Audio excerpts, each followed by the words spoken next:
हरि बोल। पद रत्नाकर का पाठ, पद संख्या 456, 4, 5, 6।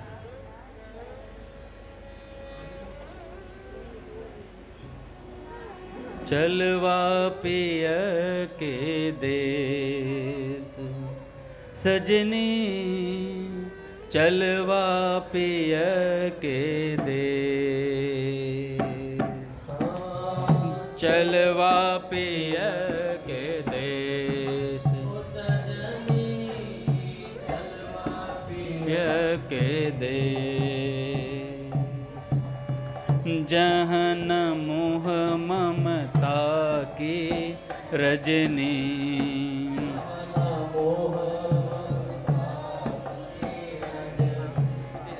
जहाँ न मोह ममता की रजनी,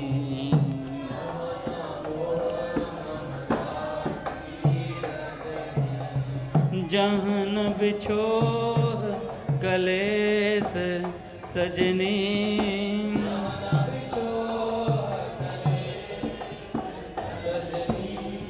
चलवा पिय के देश सजनी, चलवा पिय के देश,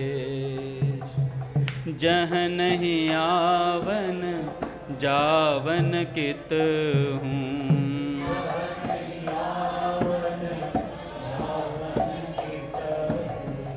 जहाँ नहीं आवन जावन कित हूँ,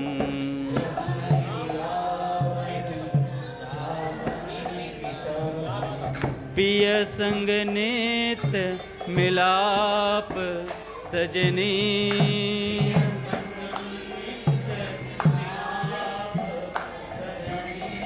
जहाँ न ग्राम्य चर्चा को डर कछु,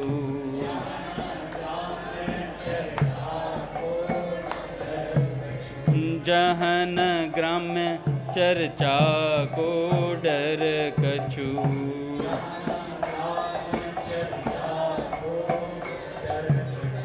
जहाँ न अजस को पाप सजनी,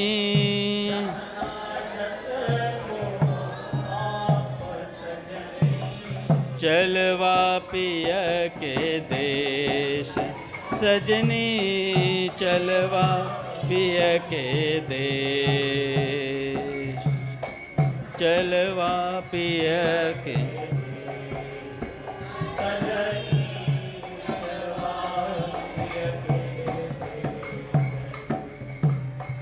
जहाँ नहीं होत अंग संग कब हूँ,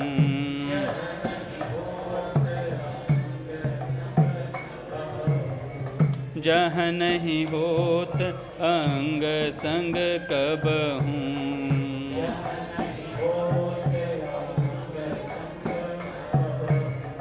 मिले रहें दिन रैन सजनी,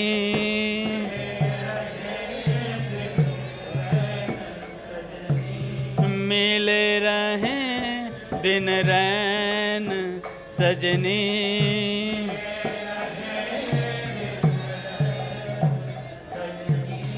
बिछुरत नाही एक पल मन सो,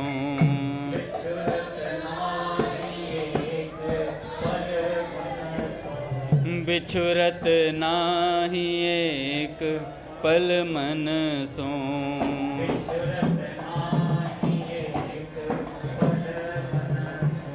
मृतक सजीवन मैन सजनी,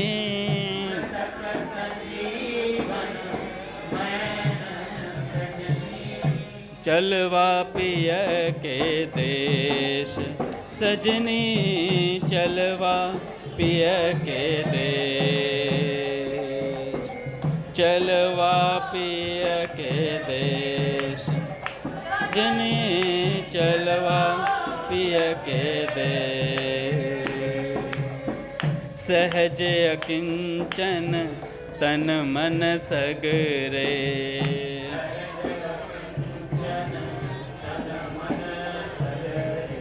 सहज अकिंचन तन मन सगरे।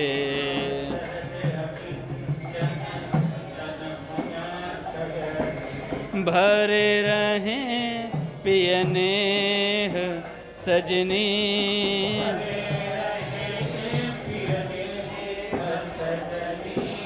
भरे रहें पिय नेह सजनी।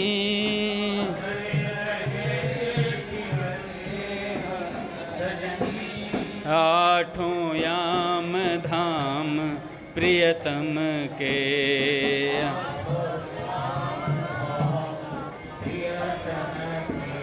आठों याम धाम प्रियतम के।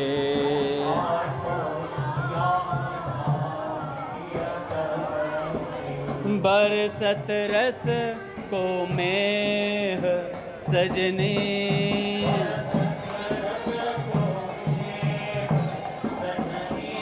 चलवा पिय के देश सजनी, चलवा पिय के देश, चलवा पिय के देश सजनी, चलवा पिय के देश। राधा राधा राधा राधा,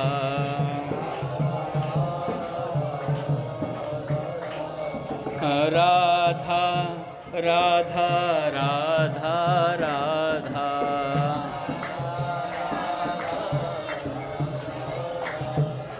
राधा राधा राधा राधा राधा,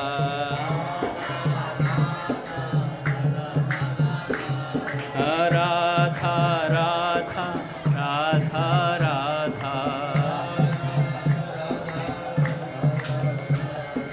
राधा राधा राधा राधा, राधा राधा राधा राधा, राधा राधा राधा राधा राधा राधा राधा, राधा राधा राधा राधा राधा राधा राधा। जय जय श्री राधे। बोले भक्तवत्सल भगवान की जय। पूज्य श्री भाई जी महाराज की जय। पूज्य श्री राधा बाबा की जय। पूज्या मैया की जय। अपने प्यारे भैया की जय। पूज्य दादा की जय। भक्तवत्सल भगवान की जय। हरि बोल। बड़े सौभाग्य का क्षण है कि आज भी हमें सत्संग और कीर्तन का परम लाभ प्राप्त हो रहा है।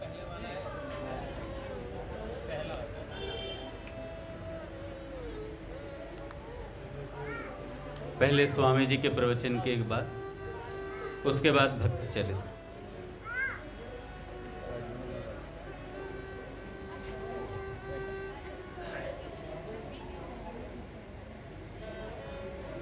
हम अभी सुन रहे थे 2 दिन से स्वामी जी महाराज का एक प्रवचन चल रहा है। हो ही राम को नाम जपे तुलसी तज कुसमाज। भगवान का हो करके भगवान का नाम जपना और कुसंग का त्याग करना। भगवान का हो करके भगवान का नाम जपना और कुसंग का त्याग करना। स्वामी जी कहते हैं कुसंग क्या? जिस वस्तु परिस्थिति व्यक्ति से हमारा भगवत चिंतन खत्म होता हो या हमारा भगवान से विस्मरण होता हो, वो कुसंग है। परिस्थिति जो भी जिसमें हमारी भगवान से चित्तवृत्ति हटती हो। कह हनुमंत विपत्ति प्रभु सोई, जप तप सुमिरन भजन न होई। विपत्ति क्या है? जब भगवान का स्मरण ना हो, भगवान का सत्संग सुनने को ना मिले, तो वो क्या है? वो विपत्ति है। संतों ने कहा है कि परलोक में नाम लेने वाले और ना नाम लेने वाले दोनों हैं। क्यों? नाम लेने वाले रोते हैं कि इस बात का पता नहीं था कि नाम की इतनी महिमा निकलेगी, नाम की इतनी महिमा निकलेगी। नाम लेने वाले रोते हैं कि हमें पता होता तो और अच्छे से नाम लेते, लिया पर इतने अच्छे से नहीं ले पाए हैं। दादू जैसा नाम था तैसा लीना ना है। तो नाम की इतनी महिमा निकलेगी ये सोचा नहीं था। पूज्य भाई जी कहते हैं कई लोग तो इसलिए नाम नहीं लेते भगवान का, उसे छोटा साधन समझते हैं।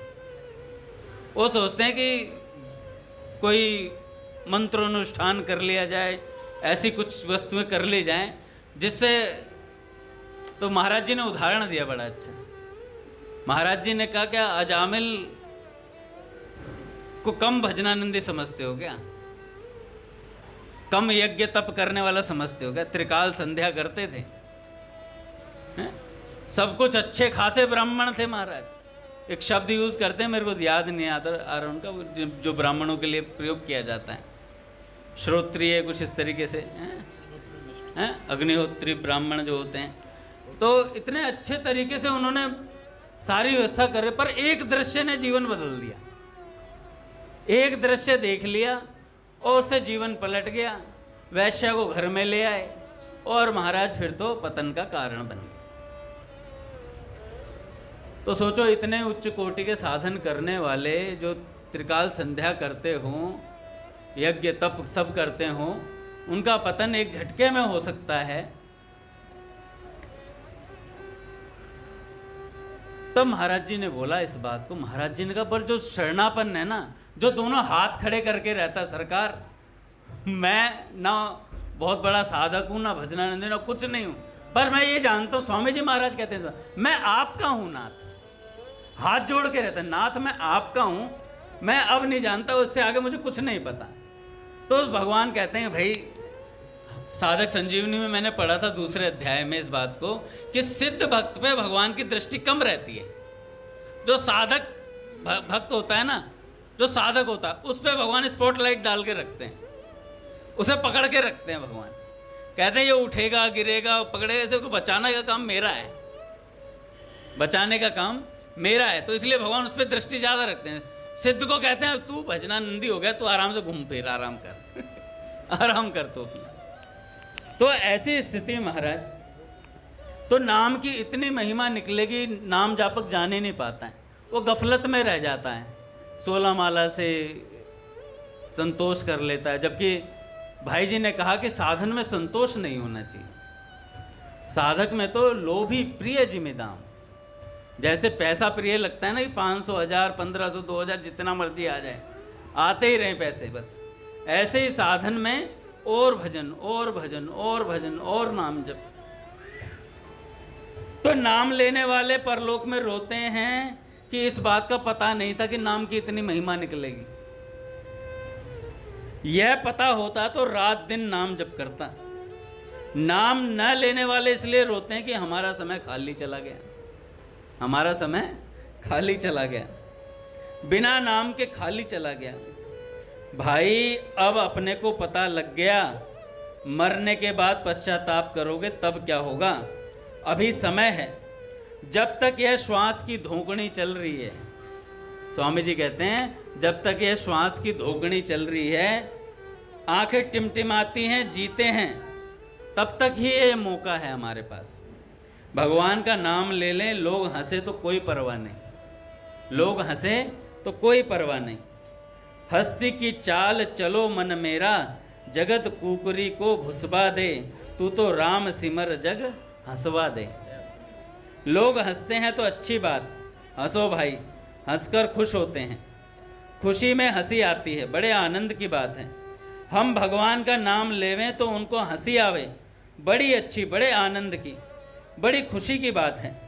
अपने तो बस भगवान के नाम में लग जाओ, बस हंसी करो, तिरस्कार करो, दिल लगी उड़ाओ, कोई बात नहीं, सम्मान मान में तो नुकसान है, सम्मान मान में तो नुकसान है। अपमान निंदा सहने में नुकसान नहीं है साधक का, अपमान और निंदा सहने में नुकसान नहीं है साधक का।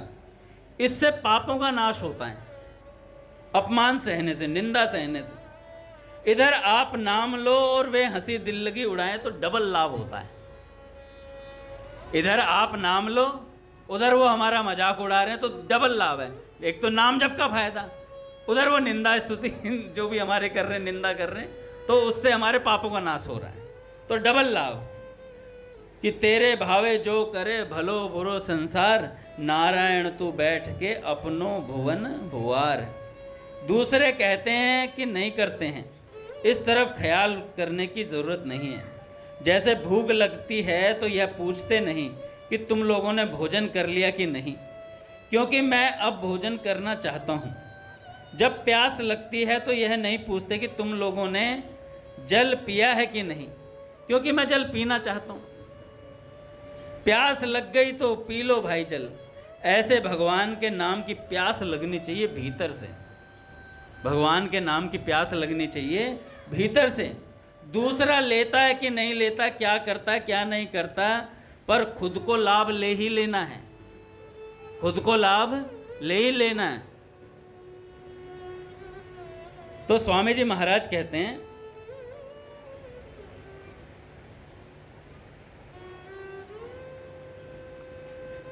इस वास्ते भगवान से संबंध जोड़ लें, भगवान का हो करके भगवान का नाम जपें। अच्छा, हो करके क्या हम भगवान के हैं नहीं? क्या हम भगवान के हैं नहीं? भगवान के हैं। होने का मतलब स्वामी जी कहते हैं स्वीकार करना है, हमें अपनी तरफ से स्वीकृति देनी है। भगवान ने स्वीकृति दे रखी है, हमें देनी है। नाथ मैं आपका हूँ, आपका नाम जप रहा हूँ। वाचक ही बोल के शुरू करो, नाथ मैं आपके नाम से, आपके संबंध से। स्वामी जी ने कहा संबंध की मुख्यता बहुत गहरी होती है। अगर संबंध है आपका भगवान से और आपने एक नाम भी जपा तो काम करेगा वो, एक नाम भी जपा तो वो काम करेगा। पूज्य प्राची दीदी कहती हैं, जिस दिन आप इस भाव से एक नाम जप लेंगे ना कि नाम साक्षात श्री कृष्ण है, उस दिन तत्काल श्री कृष्ण आपके नेत्रों के सामने दृष्टिगोचर हो जाएंगे। कितनी सहजता से प्राची दीदी ने बोला इस बात को कि जिस दिन इस भाव से एक कृष्ण नाम ले लेंगे, वो एक कृष्ण नाम कौन सा होता है? जिस एक नाम से भगवान आते हैं। जब हम साक्षात उस नाम को भगवान मान लेते हैं तब भगवान आते हैं। पट खुलेंगे।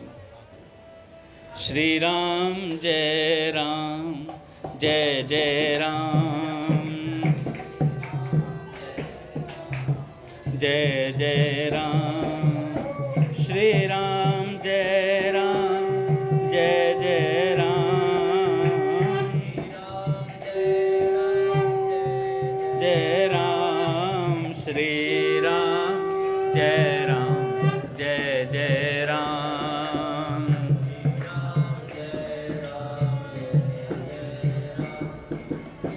जय जय श्यामा जय जय श्याम,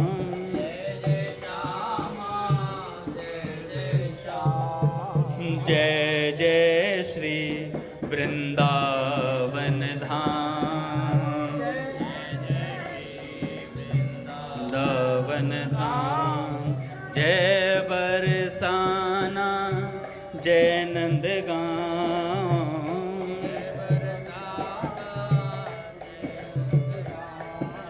पावन राधे तेरो नाम,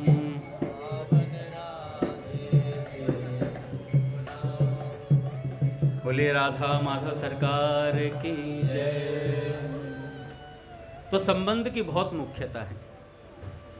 संबंध मान करके जो भी कार्य किया जाता है उसमें जल्दी लाभ प्राप्त होता है। स्वामी जी महाराज ऐसा कहते हैं कि आप संबंध मान लीजिए। कई लोग कहते हैं भाव कुभाव अनख आलस हूँ, नाम जपत मंगल निसी दसूं।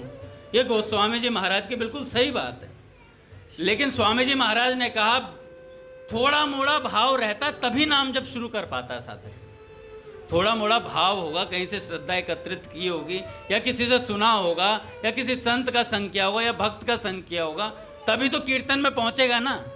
हम पहली पहल हमें कोई ऐसे ही उठा लाया था क्या? किसी भक्त ने संग दिया था, कोई भक्त आया था, भैया नारदे निकुंज में चलो, वहाँ पर कीर्तन होता, भगवान का नाम ले लेना थोड़ा। हमारे मन ने भी स्वीकृति दी एकदम से कि चल यार थोड़ा घूम ही आएंगे भाई, इसी बहाने भगवान का नाम ले लिया जाएगा। आए तो जो थोड़ा सा भाव था ना, 0.999% जो था, उसको यहाँ आके पोषण मिला कि हाँ यार भगवान का नाम है। फिर वो पोषण बढ़ता बढ़ता बढ़ता बढ़ता अब ऐसी स्थिति है कि हमें कोई कहता नहीं कि नाम लो, अपने आप सहजता से हम भगवान का नाम लेते हैं।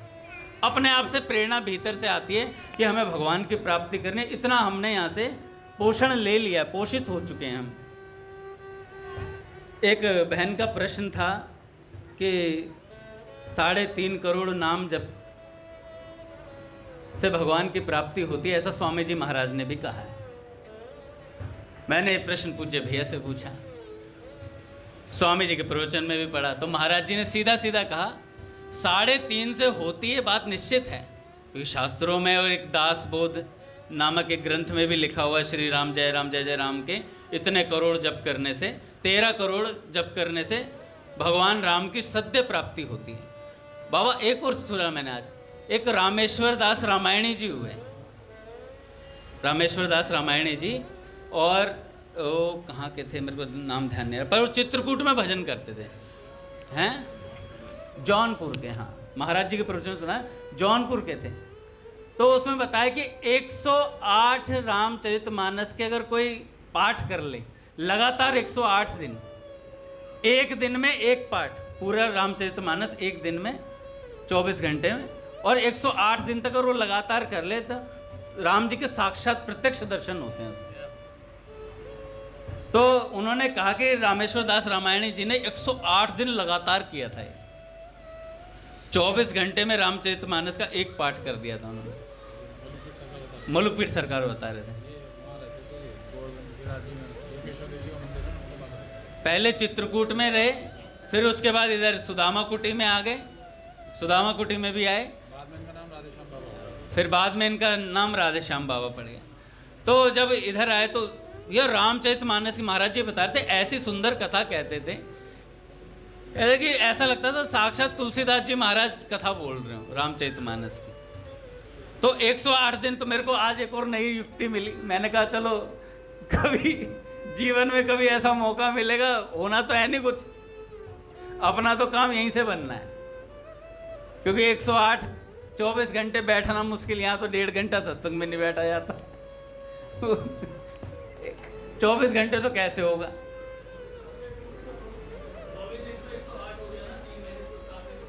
हाँ 4 महीने हो गए ना, 4 महीने नहीं बैठ पाएंगे गोरखपुर तो कहने का मतलब ये है कि इतना तब वो महापुरुष मोर चिते चिताए आते हैं, वो लोगों का अलग ही होता है। अपने को तो क्या करना, उनके जो अनुभव है ना उनको सुन सुन के रस लेके उनकी स्थिति को प्राप्त करना है। क्योंकि हमें महात्माओं ने बताया भाई जिन महापुरुषों को अनुभव हो चुके हैं उनके अनुभवों को अपना अनुभव मनाना है, तो उनके अनुभवों को निरंतर सुनते रहो, उनके अनुभव अपने अनुभव हो जाएंगे। है बाबा, कमा के खाना बस की कहाँ है मिलते तो 24 घंटे के अनुष्ठान से भी। अपने बच्चे गए थे कहीं, कौन कौन गए थे काका? रघुनाथ जी ने तो 18 घंटे शायद करा था, भगवती भी।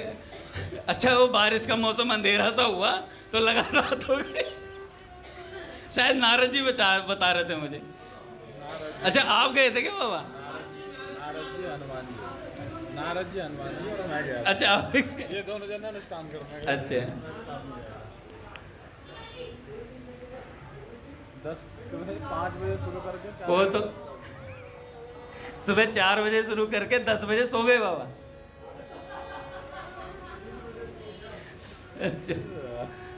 अच्छा बड़ी विडंबना तो यह है 4 बजे अनुष्ठान करना है और 3 बजे बंदा सोने जा रहा है ये स्थिति हुई थी। इसलिए फिर स्वाभाविक सी बात है भैया, 3 बजे आदमी सोने जाएगा, 4 बजे अनुष्ठान के लिए उठ जाएगा, तो ये तो ज़्यादा हो गया। मैं तो 5 बजे ही सो जाता, 4 बजे शुरू करके 5 बजे ही सो जाता। तो इतना मेरे को तो लगता मैं इतना प्रयास और इतने मेहनत करने वाला बंदा नहीं हूँ। अपने तो पके पकाई खीर खाने की आदत है। और उस दिन रामेश्वर बाबू जी ने गीता भवन बोल ही दिया था। मैंने रामेश्वर बाबू जी से बोला, बाबू जी कुछ कृपा कर दो। कह रहे भीख मंगे हो, सदा भीख मांग के खाने की आदत है, कुछ कमा के खा लो। तो मैंने कहा बाबू जी आप जैसी स्थिति तो है नहीं कि 4 बजे उठ जाते। वो उठ जाते थे 4 बजे नाम जप के, और राम किशोर बगल में सो रहा होता था और उस पर जग पानी का डाल देते थे ठंड में, खड़ा हो जाए नाम जप के लिए। पर वो भी देखो भैया, राम किशोर जी की भी हिम्मत है। जब तक रामेश्वर बाबू जी रहे उन्हीं के साथ उन्होंने वहीं पर सोते थे उनके साथ ही। तो महापुरुष के संग का लाभ तो मिलेगा ही, कमाए बाप कमाए बेटे को लाभ मिलेगा नहीं मिलेगा। कल कह रहे थे ना कि नौकर जो है, स्वामी जी महाराज कह रहे थे नौकर 20,000 कमाता है, 20,000 की सैलरी लेता मालिक से, और बेटा निकम्मा एकदम, और नौकर इतनी मेहनत करता, पर मालिक के मरने के बाद नौकर को 20,000 ही मिलेगा, पर वो निकम्मा जो बालक है वो पूरा उत्तराधिकारी है उसका। तो स्वामी जी महाराज ने बताई संबंध की विशेषता। ये बात इस पर बोली थी कि संबंध जब होता है ना भगवान से, तो फिर खरा खोटा नहीं देखते भगवान।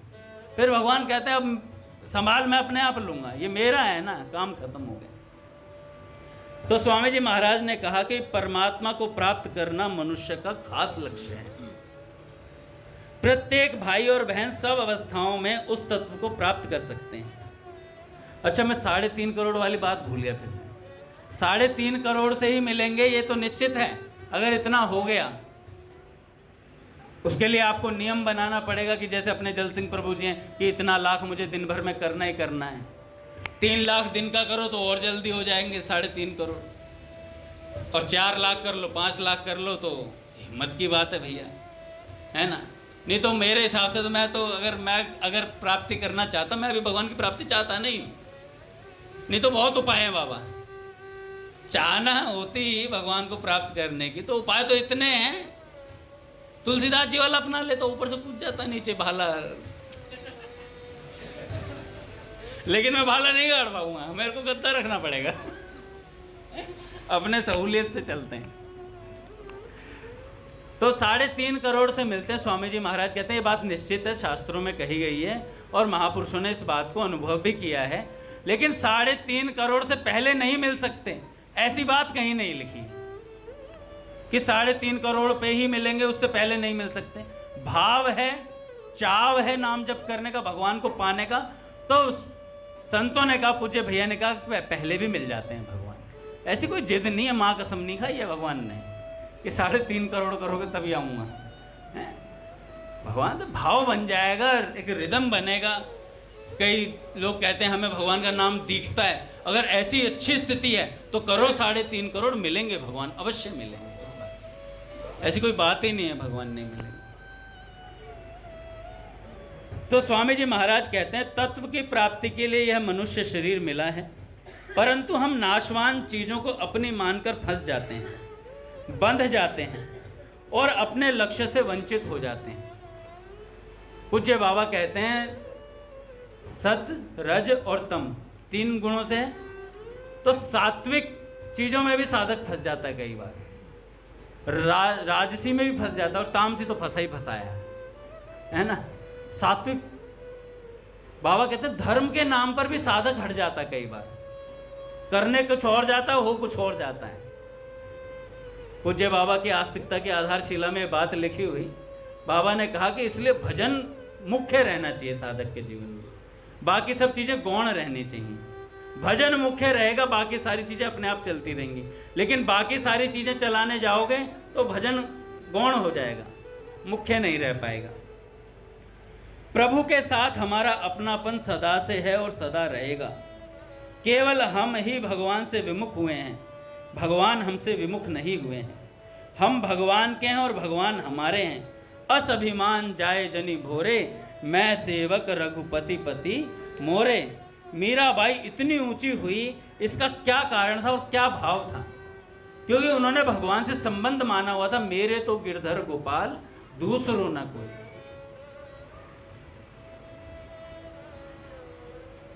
जब हम माया को पकड़ते हैं ना तो बंधन में बंध जाते हैं, और जब हम भगवान को पकड़ते हैं तो हमारे बंधन खुलने शुरू हो जाते हैं। जब वसुदेव जी भगवान को लेकर के चले हैं, उन्होंने कहा नंद बाबा के यहाँ हमें छोड़ आओ, ठाकुर जी ने कहा तो सारे बंधन खुलते चले गए, और वहां से माया को लेकर के आए, बंधन बनते चले गए। किसी सीधा सा नियम है, संतों ने बताया, पूज्य श्री डोंगरे जी महाराज कहते बिल्कुल यही नियम है। भगवान की तरफ बढ़ोगे सारे बंधन खुलते चले जाएंगे धीरे धीरे। उकलाहट होती है, बेचैनी होती है।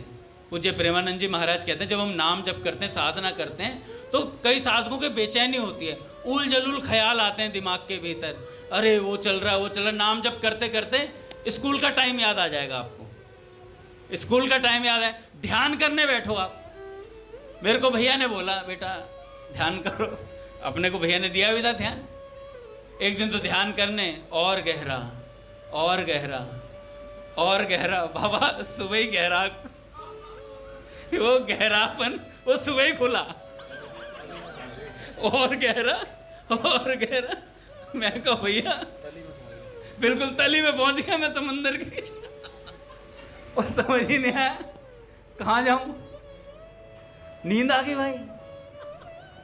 फिर तय करा भाई लेट के ध्यान नहीं हो सकता, लेट के कर रहा था, बैठा नहीं था, बैठा तो जाता ही नहीं है। पहले तो यूं बैठ के सारे ऐसे करूंगा, भैया भी तो ऐसे ही करते हैं, वो सहारा सा लेके गद्दी का, और गहरा, राधिका बेटा तकिया लगाना कमर के नीचे, और गहरा और गहरा, और फिर चले गए, हो गया ध्यान। भैया ने कहा था कि स्वरूप आएगा तुम्हारा, पहले गोपियों का फिर गोपों का। मैं तो और गहरे से आगे ही नहीं बढ़ा, स्वरूप तो कहाँ से आता। तो इतना नहीं हो पा रहा है, जिससे कुछ ना हो सके कहो राधा राधा राधा राधा, काम हो गया है। मीराबाई जी इतनी ऊंची हो गई, क्या कारण था, मेरे तो गिरधर गोपाल दूसरो ना कोई। सज्जनों, हम भगवान के हो जाते हैं तो भगवान की सृष्टि के साथ उत्तम से उत्तम बर्ताव करना हमारे लिए आवश्यक हो जाता है। यह सब सृष्टि प्रभु की है, ये सभी हमारे मालिक के हैं। ऐसा भाव रखोगे तो उनके साथ हमारा बर्ताव बड़ा अच्छा होगा। सब मम प्रिय सब मम उपजाए। पूज्य बाबूजी जब भी सत्संग शुरू करते हैं, पूज्य भाई जी, तो एक जैसे अपने विनीत भैया चौपाई बोलते हैं, सिया राम मैं सब जग जानी, करूं प्रणाम जोर जुग पानी। तो सबको सिया राम में जानना है, ये स्थिति बोलते बोलते ही आ जाती है, ऐसा नहीं है। महापुरुषों ने, गोस्वामी जी महाराज ने चौपाई बोले ना, हम इसका रोज पाठ करेंगे ना तो धीरे धीरे हमारी वृत्ति वैसी बननी शुरू हो जाएगी चौपाई के अनुसार, तो हमारा व्यवहार अच्छा होना शुरू हो जाएगा। कान्हा प्रभु आगे, भैया आगे क्या,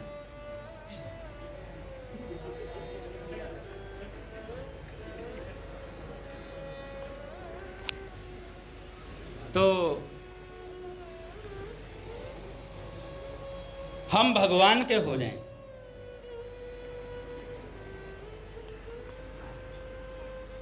एक बार क्या हुआ कि ठाकुर जी, सुबह सुबह बर्थडे था ठाकुर जी का, जन्माष्टमी थी, तो ठाकुर जी अपनी यशोदा मैया सुबह सुबह जमुना जी के किनारे लाला के ताई थोड़े दिए जलाते हैं ना जमुना जी का, और लाला की उम्र के लिए वो दिए जलाएं। तो ठाकुर जी ने सुबह सुबह देखा मैया कहीं जा रही है। उन्होंने अपने सारे मित्रों को बोला भाई सुबह सुबह निकलेंगे कल। सुबह सुबह का तैयार, और बाल गोपाल चोर विद्या प्रचार मंडल सुबह सुबह सारा हाजिर है, और सुबह सुबह चल दिए। और भगवान ने देखा कि यशोदा मैया जमुना जी में कुछ दिए से जला के तैरा रही है। तो ठाकुर जी साइड में जाके खड़े हो गए, जो जो दिए वो जमुना जी में छोड़ें, उन्हें जो जो सामने आता जाए उन्हें किनारे लगाते जाएं, उन्हें किनारे लगाते जाएं। तो मैया ने दृश्य देख लिया, तो माँ ने कहा कि हम जमुना जी में प्रवाहित कर रहे हैं, तुम किनारे लगाए जा रहे हो। तो ठाकुर जी ने कहा माँ जो सामने आ गया ना उसे बहता हुआ देख नहीं सकता मैं, जो सामने आ गया उसे बहता हुआ देख नहीं सकता। तो संत भगवान कह रहे थे कि बस ऐसी बात है, हम अगर बहते हुए सामने आ गए भगवान के तो भगवान बहने नहीं देंगे, हमें किनारे लगा ही लेंगे। तो सामने आना क्या है? सन्मुख होए जीव मोहे जब ही, जन्म कोटि अघ नाश ही तभी। तो सामने आना क्या है? कीर्तन करना, ये सामने आना है।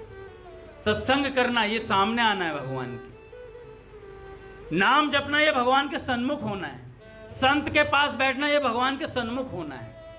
संत की बात सुनना, सत्संग करना, सत्संग कहना सुनना, ये सब भगवान की सन्मुखता के लक्षण हैं।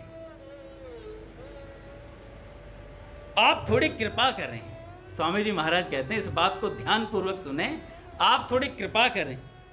भक्ति मार्ग में तो केवल भाव बदलना है कि मैं भगवान का हूं और भगवान मेरे हैं। सीधी सी सिंपल बात, मैं भगवान का हूं और भगवान मेरे। संसार मेरा नहीं है, मैं संसार का नहीं हूं। गीता जी में आया है, अनन्य चेता सत्यम यो माम स्मृति नित्यश। अनन्य होकर भगवान का चिंतन करने का तात्पर्य यह है कि मैं केवल भगवान का हूं, हर समय याद रहे, हमारे याद रहे कि मैं केवल भगवान का हूं और केवल भगवान मेरे हैं। ऐसा करने के लिए भगवान कहते हैं, जो ऐसा करने वाले हैं ना, जो भगवान को हमेशा याद रखते हैं इस तरीके से कि मैं केवल भगवान, तो भगवान कहते हैं तस्या अहम सुलभ है, मैं उसके लिए सुलभ हूं पार्थ। अनन्य चेता होकर मेरा स्मरण करता है, उसके लिए मैं सुलभता से मिल जाता हूं। सज्जनों, जो व्यापार करना चाहता है उसको यदि कोई बढ़िया बात बता दे तो वह उसे छोड़ता नहीं है, वह उसे छोड़ता नहीं है। किसी को पता चले कि 10 लाख के 20 लाख मिल रहे हैं तो कोई मौका छोड़ेगा? अभी बात पता चल गई पतित पावन जी को कि 10 के 20 मिलते हैं। पतित पावन जी 10 का बंदोबस्त करेंगे, 20 लाने, 20 लाने, पकड़ ली इन्होंने बात तत्काल। तो स्वामी जी कहते हैं क्योंकि उसमें लाभ बहुत होता है। ऐसे ही जो अपनी आध्यात्मिक उन्नति चाहता है उसके लिए बड़ी श्रेष्ठ और सीधी सादी बात है कि मैं भगवान का हूं और भगवान मेरे हैं। इस बात को पकड़ लो, इस बात को पकड़ लो। प्रेमानंद जी महाराज जी भी कहते हैं सामने बैठ के, समझ लो इस बात को, पकड़ लो, मेरी बात को पकड़ सकते हो तो पकड़ लो, ऐसे बोलते हैं संत लोग। यह मान्यता अगर दृढ़ हो जाए तो आज ही पूर्णता हो सकती है। अगर इस मान्यता को मिटाओगे नहीं तो समय पाकर स्वतः ही पूर्णता हो जाएगी। अतः इतनी कृपा करें, मेहरबानी करें मेरे ऊपर कि मैं भगवान का हूँ और भगवान मेरे हैं। यह बात पक्की मान लें। सच्ची बात है, धोखा नहीं देता हूँ आपको। स्वामी जी कहते हैं सच्ची बात है, धोखा नहीं देता हूँ आपको। पहले आप भगवान के थे, अंत में भगवान के ही रहेंगे और अब भी भगवान के ही हैं। आप माने या न माने पर आप भगवान के ही हैं, इसमें संदेह नहीं है। आप भगवान के ही हैं, इसमें संदेह नहीं है। पर आप स्वीकृति दे देंगे तो तत्काल लाभ होगा, स्वीकृति नहीं देंगे तो लाभ से वंचित रह जाएंगे, लाभ से वंचित रह जाएंगे। एक भक्त हुए गदाधर भट्ट जी,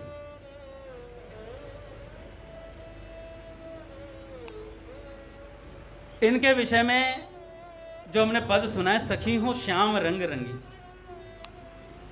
दूर रहकर भी भगवान के प्रेम में कैसे रंगा जाता है, इस पद को सुनकर के जीव गोस्वामी जी ने कहा कि ये पद गाने वाले व्यक्तित्व हैं कौन, पता करा जाए इनके बारे में। गदाधर भट्ट जी समस्त गुणों के समूह तथा सभी सुख देने वाले थे। आप स्वभाव से सज्जन, सबके मित्र, सदाचारी और पूर्वाचार्यों के वचनों का पालन करने वाले थे। सारे गुण थे इनके अंदर और श्री वृंदावन धाम में सर्वदा विराजते थे।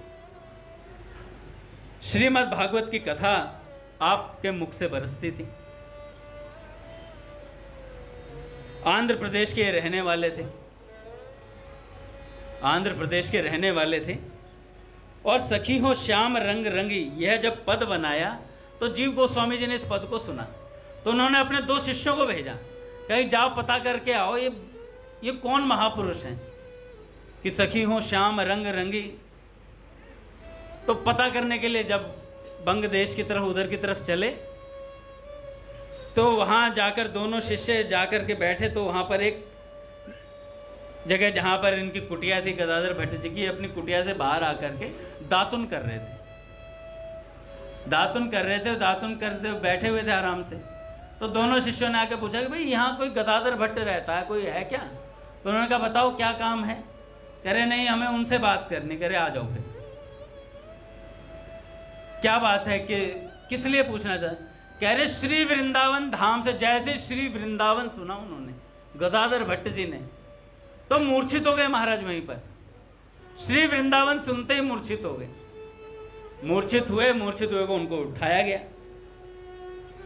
और जब उठाया तो उसके बाद उन्होंने कहा कि जीव गोस्वामी जी ने आपके लिए बोला है कि ऐसा रसिक जो श्याम रंग में रंगा हुआ हो उसे तो वृंदावन धाम में होना चाहिए, तो आप वृंदावन धाम चलो।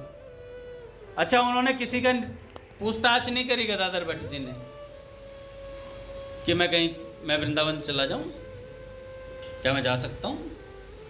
ऐसे अपने घर वालों से पूछा नहीं, सीधे गए, झोला उठाया और उनके साथ हो लिए, सीधा वृंदावन आ गए महाराज।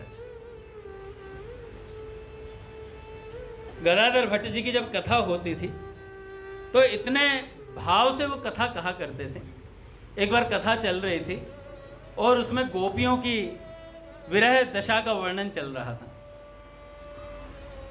कथा जब सुनी जाती है तो ऐसे ही सुनी जाती है कि मन रम जाता है, मन रम जाता है। जिस प्रकार का भाव सत्संग में चल रहा होता है, अगर ध्यान से सुना जाए तो उस भाव की प्राप्ति हो जाती है साधक को।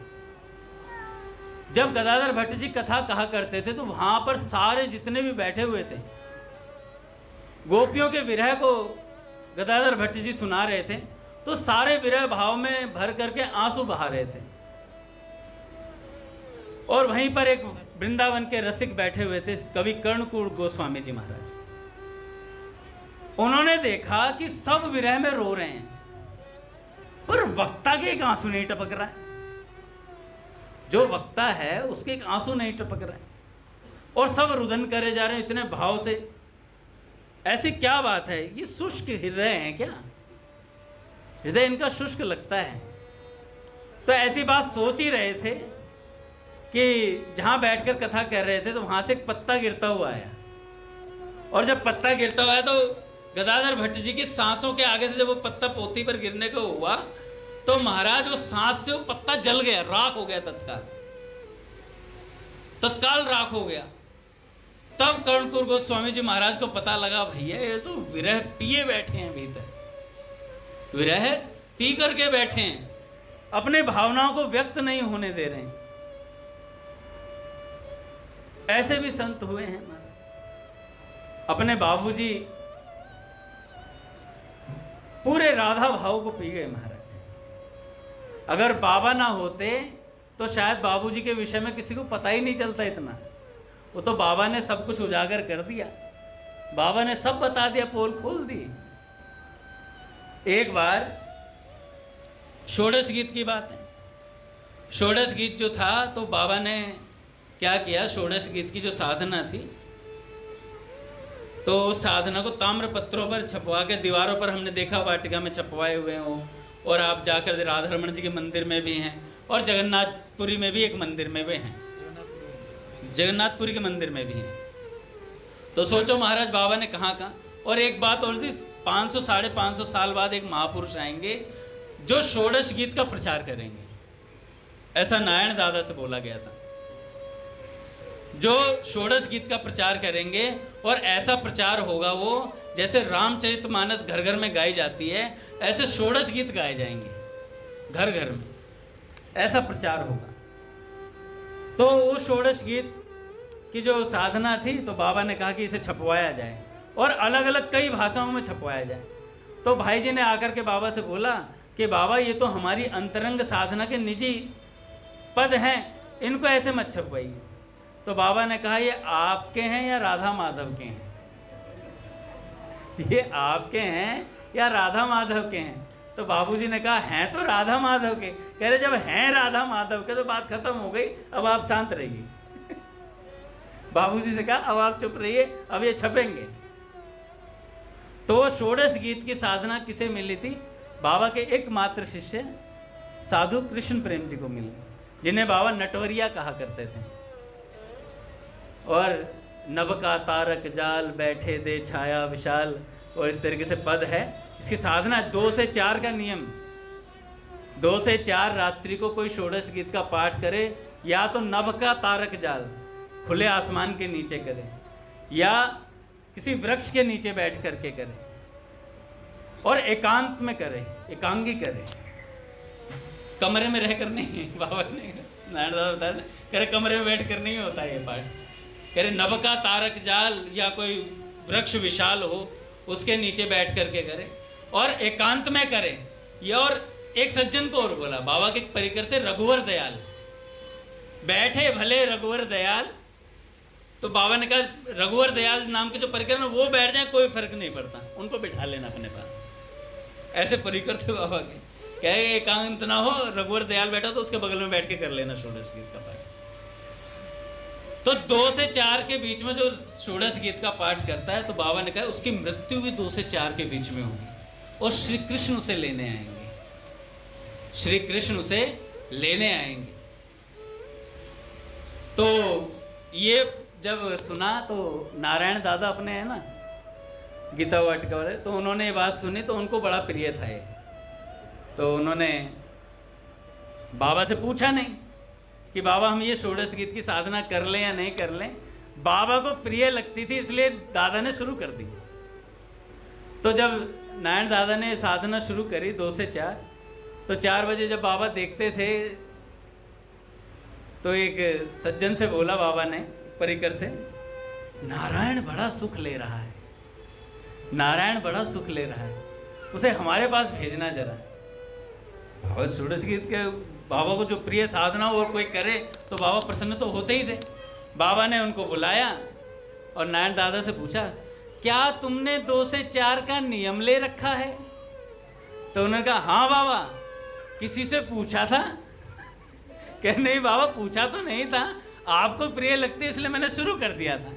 कह रहे बहुत बढ़िया, अगर तुम मुझसे पूछते तो मैं तुम्हें कुछ और भी बताता, मैं तुम्हें कुछ और भी बताता। तो ऐसे बाबा ने कहा। तो पर उन्होंने वो नियम फिर छूट गया नारायण दादा का। नारायण दादा कहते शायद नहीं पूछा, इस वजह से ये विघ्न आ गया मेरी साधना में। कहने लगे पर मेरी षोडश गीत की माला चलती रहती थी। नारायण दादा वृंदावन गए हुए थे और गोवर्धन में रह रहे थे, तो बीमार पड़ गए। एक बार बीमार पड़े तो अब गोवर्धन में थे, नित्य उनका नियम था वेणु विनोद कुंज जाना, महाराज जी के पास, ठाकुर जी के पास सत्संग सुनने जाते। तो 1-1.5 महीना हो गया तो नारायण दादा पहुंचे नहीं वहाँ सत्संग में। तो महाराज जी ने पूछा ठाकुर जी से कि आपने पता करा नारायण दादा का क्या चल रहा है, कहाँ है वो? तो जाकर पता किया तो उनको टाइफाइड हो गया था। तो टाइफाइड हुआ तो ठाकुर जी ने बोला, घनश्याम दास ठाकुर जी ने, कि तुम ना थोड़ी हरे कृष्ण महामंत्र की माला किया करो, और ये लो महाराज जी ने तुम्हारे लिए अपनी माला दे के भेजा है। और वो माला दे दी। अब महाराज जी की आज्ञा का भी पालन करना है। और वो हरे कृष्ण कृष्ण कृष्ण हरे हरे, हरे राम 2 चकोर 2 चंद्रमा 2 अली पंकज 2 चातक 2 मेघ प्रिय, हरे कृष्ण कृष्ण कृष्ण हरे हरे, हरे राम राम राम हरे हरे, तुमसे सदा लिया ही मैंने, लेती लेती थकी नहीं, अमित प्रेम सौभाग्य मिला, हरे राम राम राम हरे। अब वो षोडश गीत का पाठ चल रहा है, एक साथ फिर महामंत्र आ जाता है बीच में, फिर षोडश गीत, फिर महामंत्र। तो उन्होंने ठाकुर जी जैसे कहा कि ठाकुर जी अपनी तो ये माला चल रही है षोडश गीत की, मैं तो षोडश गीत की माला करवाता हूँ, आपने कहा था करने के लिए, तो बीच में हरे कृष्ण महामंत्र प्रवेश कर जाता है, फिर निकल जाता है। तो नारायण दादा ने बताया षोडश गीत के आप सारी पंक्तियों को इकट्ठा करेंगे जितने में, तो 108 पंक्तियां हैं, तो एक माला होती है उनकी, 108 पंक्तियां हैं। तो नारायण दादा ने ये करा, तो शायद नारायण दादा की मृत्यु भी 2 से 4 के बीच में सुना हुई उसमें, और श्री कृष्ण लेने आए। तो भैया ये महापुरुषों की दी हुई साधना है। तो गदाधर भट्ट जी जो थे कथा कह रहे थे, तो कथा कहते कहते सब लोग प्रवेश कर गए। तो उनको बाद में पता चला ये तो भजन छिपाए बैठे हैं, ये भजन छिपाए बैठे हैं। ऐसे ही गदाधर भट्ट जी कथा कर रहे थे। एक बार एक सज्जन थे कल्याण दास, राजस्थान के रहने वाले थे और बड़े सेठ थे, अच्छे खासे अमीर घराने से थे। कथा सुनने आते थे, कथा कल्याण सिंह। तो आए कल्याण सिंह कथा सुनने, हैं जमींदार थे। तो कथा सुनने जब आए तो कथा सुनते सुनते जमींदारी उतर गई, भक्त बन गए भाई। अब धीरे धीरे गले में जो सोने की माला थी वो तुलसी माला में परिवर्तित हो गई। कानों में जो मुंदरियां पाई हुई थी कन्ना मुंदरियां पाइयां, वो सब बदल गई महाराज। और जैसे जैसे परिवर्तन हुआ, अच्छा जब मीराबाई जी गई थी अपने ससुराल, तो उनकी ननद ने जो गेट पर रुकाई मांगते हैं ना, भाभी जी तभी प्रवेश करने दूंगी जब कुछ दोगे। तो उन्होंने तुलसी माला उतार के दे दी। तो उदाबाई कहने क्या ये लकड़ी सी घास फूसती दे दी मुझे। अब भैया भक्त क्या देगा, भक्त तो भगवान को ही देगा, और क्या दे सकता है भक्त। तो गदाधर भट्ट जी ने कथा सुनाई, सत्संग सुनते सुनते कल्याण सिंह का दिमाग फिर गया। उन्होंने समाजवादी छोड़ दी, बीजेपी में आ गए। वो भक्त बन गए वो भक्त बन गए। और भक्त बने तो इस चीज से सबसे ज्यादा प्रॉब्लम हुई उनकी पत्नी को, क्योंकि पहले तो खुद के लिए सोने की माला लेने जाते तो एक हर पत्नी का भी बन जाता था। तो पत्नी थोड़ी नाराज हो गई, सत्संग में लग गए हैं, कोई काम है नहीं इनका, बताओ वेस्ट कर रहे हैं टाइम को। पहले अच्छे खासे मॉल में जाया करते थे, घुमा दिया करते थे, आजकल शॉपिंग पे भी नहीं ले जाते हैं, कहते हैं तुम ही चली जाओ, मेरे को सत्संग में जाना है। और पत्नी पूरी किलस गई।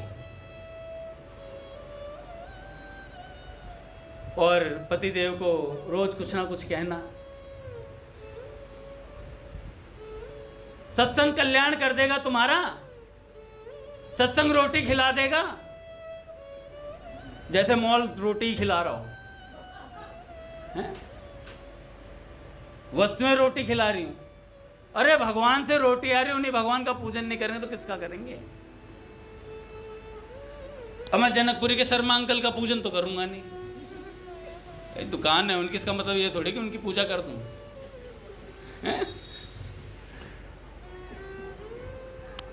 तो ऐसी ही बात है भैया, ये अक्सर सत्संगियों को सुनने को बहुत मिलता है, ये ताना ना, सत्संग तुम्हें रोटी दे देगा, भजन क्या दिया है भगवान ने तुम्हें, बताओ, घर है बाहर है बाहर है सत्संग। तो गदाधर भट्ट जी के सत्संग से कल्याण सिंह परिवर्तित हो गए, और उनके परिवर्तन से पत्नी भी परिवर्तित हो गई।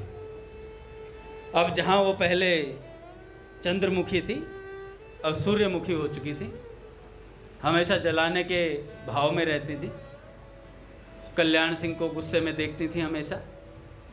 तो एक दिन उन्होंने प्लानिंग कर डाली। प्लानिंग क्या करी कि गदाधर भट्ट जी, उन्होंने विचार किया इनकी श्रद्धा हटवाई जाए। ये जो गदाधर भट्ट जी हैं ना, इनके ऊपर कुछ आरोप लगवाया जाए, इनकी श्रद्धा हटेगी, फिर सत्संग में आना बंद कर देंगे। Let's enjoy all the life, फिर अपनी लाइफ को एंजॉय करेंगे हम लोग। मियाँ बीवी राजी तो क्या करेगा सत्संग। तो उसके बाद महाराज सत्संग के लिए उन्होंने प्लानिंग करी गदाधर भट्ट जी के लिए कि आज उन्होंने एक उसको पकड़ा, नगर वधु को, शब्द चेंज कर दे क्या काका, नगर वधु को पकड़ा और उसको पकड़ करके बोला कि तुम ऐसा करो, पेट के अंदर यहाँ तकिया छुपा के ले जाओ और गदाधर भट्ट जी की कथा में जाना और कहना कि ये बालक तुम्हारा है। उसने पैसों के लालच में जाकर गदाधर भट्ट जी की कथा में ऐसा बोल दिया। अच्छा, जो अधपके साधक थे, अधपके जो कच्चे पक्के साधक थे, वो तो ओ गुरुजी हैं, सारा ज्ञान हमारे लिए, वैराग्य हमारे लिए, और खुद जीवन के हैं 4 दिन। बताओ, गुरुजी भी ऐसे निकले। और जो बिल्कुल ही, वो तो उठ के ही चल दिए। मैं तो चेक ही ये करने आता था गुरुजी ठीक है या गलत है। मैं तो चेक ही करने आता। तो आधे तो ऐसे भग गए, जो पक्के थे वो वैसे चले गए, अरे यार मजा नहीं आया ये वो। और जो पक्के थे वो आगे बैठे हुए थे। तो उनमें से एक राधा वल्लभ दास जी नाम था उन संत का। तो उन्होंने उन माता जी को देखा, थोड़ा गौर से देखा, पेट में तकिया सा महसूस हो रहा। तो उन्होंने क्या किया, उनको बोला कि तुम इधर आओ जरा कोने में सर, चलो। और राधा वल्लभ दास जी ले गए साइड में, साथ में उनके एक लठ था, लठ को लिया साथ में और बोला कि तकिया खुद बाहर निकालोगे पेट से, ये मैं लठ मार मार के तुम्हारे खाल उधेड़ दूं। और महाराज उन्होंने तो ऐसा डराया, क्योंकि वो खुद भी 6-6.5 फीट के थे, ऊपर से लठ उनके हाथ में। तो पसीना पसीना हो गई। तो उसने कहा कि मेरे को तो किसी ने कहा था ऐसा करने के लिए। तो राधा वल्लभ दास जी ने बोला कि किसने कहा था? कह रहे ये जो बैठे हैं ना आगे जमींदार जी, इनकी पत्नी है कल्याणी। कल्याण से ना पत्नी ना कल्याणी होगा। तो बाबा उनको पकड़ा और उन्होंने कहा कि अब तू जा। कल्याण सिंह को बताया कि भाई ऐसे ऐसे तेरी पत्नी ने षड्यंत्र रचा। तो उन्होंने तो भाई जमींदार थे, तलवार रखते ही थे, भाई तलवार खींच ली हूं। पत्नी साइड में ही खड़ी थी, कल्याण सिंह आगे पीछे पीछे और वो आगे आगे। आज तेरा गला उतारूंगा, आज तेरी गर्दन कटेगी। नहीं जी, अब आप सत्संग रोज सुन सकते हैं आके, मैं भी आऊंगी सत्संग, मैं भी आऊंगी सत्संग। कह रहे जो काम सत्संग नहीं कर सका वो तलवार कर रही है, तुम सत्संग आने को तैयार हो। और महाराज जैसे तलवार खींची, तो मजाक की बात थी, जैसे ही तलवार खींची तो गदाधर भट्ट जी सामने बैठे हुए थे। गदाधर भट्ट जी ने डांटा कल्याण सिंह जी और कहा कि गदाधर भट्ट जी ने, उन्होंने कहा कल्याण सिंह एक बात सुनो कि तुमने तलवार क्यों खींची, तुम्हें क्रोध किस बात पे है? सत्संग तो तुमने सुना है, उसने थोड़ी सुना है, वो तो गलती कर सकती है, तुम्हें क्रोध नहीं करना चाहिए। तब कल्याण सिंह जब ये डांट पड़ी तो उसके बाद कल्याण सिंह जी थोड़े नॉर्मल हुए। अच्छा, अब इस बात का फायदा ना उठाएं, मतलब सत्संगी आदमी क्रोध नहीं कर सकता यार। पत्नी एक नॉर्मल सा है डायलॉग, कोई बच्चा भी बोल देता है आजकल, पापा आप तो सत्संगी हो, आप कैसे गुस्सा कर सकते हो? और बच्चे ने चक्कू मुंह में दे दिया पापा के। चक्कू से मुंह छील दिया, वो आप कैसे गुस्सा करते, मर गया पापा। पूछे भैया आ गए हमारे। श्री राम जय जय